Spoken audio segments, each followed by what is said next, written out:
Na Livre ao vivo para toda a Paraíba, são 7 horas e 26 minutos, passa rápido o tempo, né? Estamos juntos desde as 6 horas da manhã, trazendo muita informação nesse comecinho de manhã de quinta-feira para toda a Paraíba pela sua TV Arapuã. Muito obrigado aí pela audiência, muito obrigado pela sua companhia.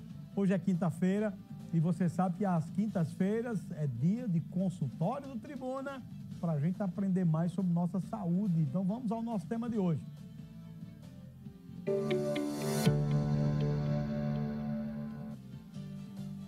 Muito bem. Olha, hoje o tema é distúrbios alimentares, como por exemplo anorexia, bulimia e compulsão alimentar. A gente sempre vê na internet muita gente comentando sobre esses temas e pessoas com esses problemas próximos da gente. São problemas que afetam milhões de pessoas no mundo e exigem atenção especializada. Hoje eu estou recebendo aqui a nutróloga, a doutora Silvana Serra, para explicar um pouquinho o papel do nutrólogo na prevenção, diagnóstico e tratamento desses distúrbios. Bom dia, muito obrigado por estar aqui com a gente hoje. Bom dia, Nilvão. Prazer enorme estar aqui, podendo contribuir aí com a população, com as informações necessárias. Como é que começa esse tipo de distúrbio no nosso organismo? Então, o que acontece?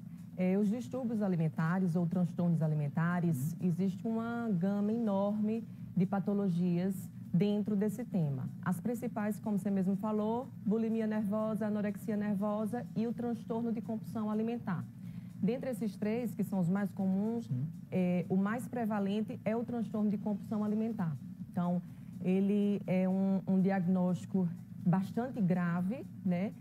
Que muitas das vezes no dia a dia é confundido o diagnóstico clínico real de transtorno de compulsão alimentar com exagero alimentar. Então é preciso ficar claro que são o transtorno duas coisas completamente diferentes. Então o exagero alimentar é aquele momento em que no dia a dia, no final de semana, você vai para uma festa, você vai para um aniversário, você come um pouco a mais do que o seu de costume, mas o transtorno de compulsão alimentar, existem critérios clínicos que precisam ser preenchidos para se dar o diagnóstico.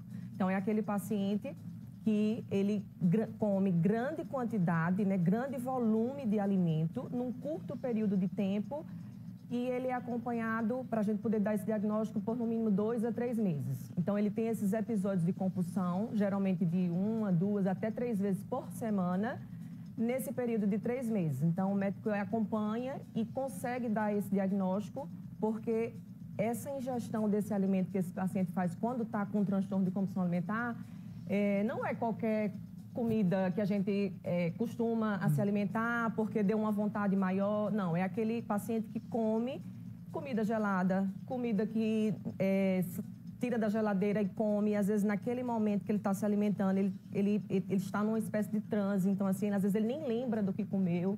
E ele ingere grandes quantidades de calorias. E logo após esse episódio, ele tem aquela sensação de angústia, de vergonha, de se sentir mal porque sabe que comeu muito, podendo levar o quê? A desconforto gastrointestinal, até dor abdominal. E aí o paciente fica nesse ciclo entre esses episódios de compulsão e de desconforto emocional. É tanto que esse é um diagnóstico que está muito associado com transtornos psiquiátricos, como depressão, ansiedade, TDAH. Então, é um diagnóstico sério, grave, que não deve ser confundido com apenas um exagero alimentar. Tem cura? Sim, tem tratamento, né? Geralmente, essas patologias, elas estão associadas a uma cronicidade, né? Então, assim, são pacientes realmente que precisam de um acompanhamento por um longo período de tempo. Muitas das vezes, eles demoram a procurar um médico, certo. E isso é bem importante a gente falar, por vergonha, por achar, agora não vai acontecer mais. Então, envergonhado de procurar ajuda, porque esses transtornos, né, é um transtorno alimentar psiquiátrico, né? Então, as pessoas, elas ainda têm um tabu de procurar ajuda. Então, essa relação com a comida, né, onde a comida é o elemento mais ansiogênico para o paciente, acaba, às vezes, demorando a procurar tratamento médico. Mas existe sim, né? O tratamento ele deve ser multidisciplinar. Certo. Então, é um tratamento que precisa de médicos, nutricionistas, a parte de psicologia também associada. Então, é um tratamento multidisciplinar. A psicoterapia ela é importantíssima no início do tratamento, em todo ele. E medicações, né? Existem medicações que auxiliam nessa compulsão. A vida de hoje, a correria, as redes sociais mostrando um mundo completamente de fantasia, que todo mundo é feliz e tal, e é feliz quem come. A propaganda que a gente vê de comida toda hora, essa injeção na nossa mente de comida, isso favorece a que as pessoas tenham esse problema? Sim, existe, dentre os fatores predisponentes, né, que precipitam esses pacientes a apresentarem um quadro, as mulheres, elas são as mais... têm os diagnósticos mais marcantes, né? Ainda assim, 2 para 1, né? A cada 2 mulheres e para um homem. Tem os fatores genéticos, né? A predisposição genética também do paciente. Isso tudo desencadeia, leva, né, o paciente a gerar gatilhos e entrar no quadro de compulsão alimentar. Então, é importante também falar que quando esse paciente ele tem esses episódios de transtorno de compulsão alimentar e após esses períodos ele começa a ter métodos compensatórios, isso já entra no outro quadro que é a bulimia nervosa. Então, o que são esses métodos compensatórios? Então, o paciente tem aqui naquele período o transtorno de compulsão alimentar, se alimenta demasiadamente, grande quantidade de volume, curto período de tempo. E aí, após esse período, ele percebe, né, se sente mal, se sente com dor abdominal, se sente desconfortável, se sente ansioso, angustiado, e aí ele começa a provocar vômitos, fazer uso de laxativos de forma... Para ver se livra do que comeu. Exatamente, para ver se elimina compensa a culpa. Exercícios extenuantes. Então, o paciente começa a ter esses métodos compensatórios, que aí já entra no quadro mais grave, que é da bulimia nervosa. Sim. E aí é grave porque o paciente começa a ter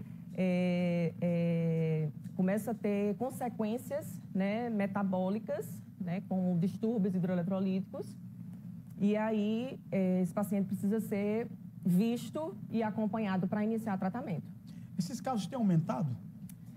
Então, nós temos mais pessoas passando por esse problema hoje? Eu acho que hoje ele é mais visto, assim, está sendo mais diagnosticado, né? Está sendo mais diagnosticado.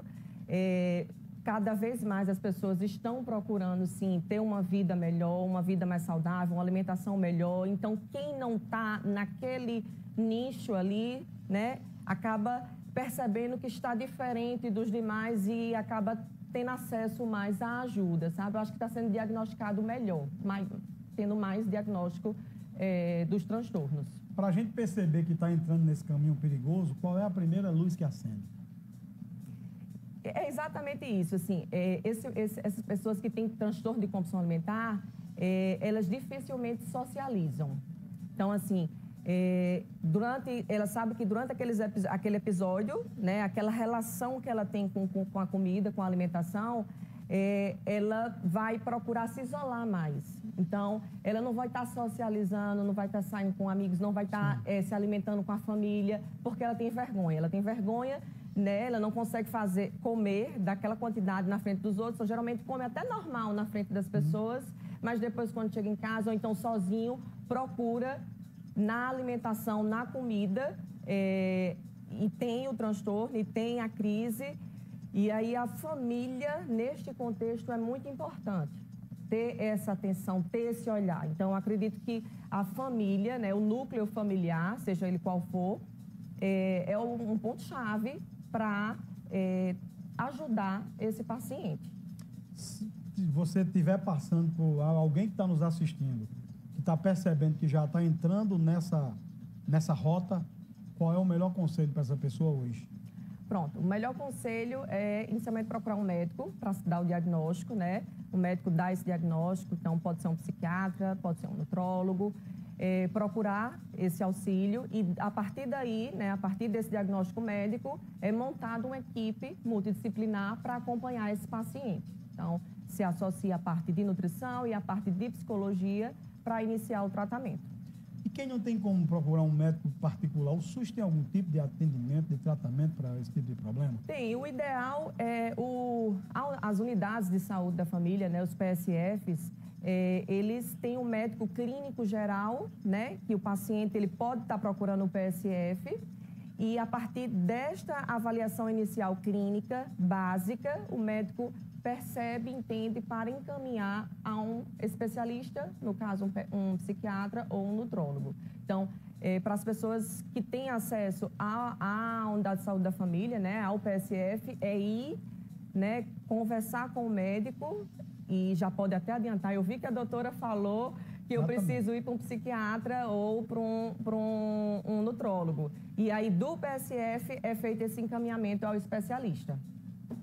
Tá vendo aí como a gente aprende toda quinta-feira? Muito obrigado pela presença e pela aula hoje aqui. Por nada. Agradeço. Tá vendo aí?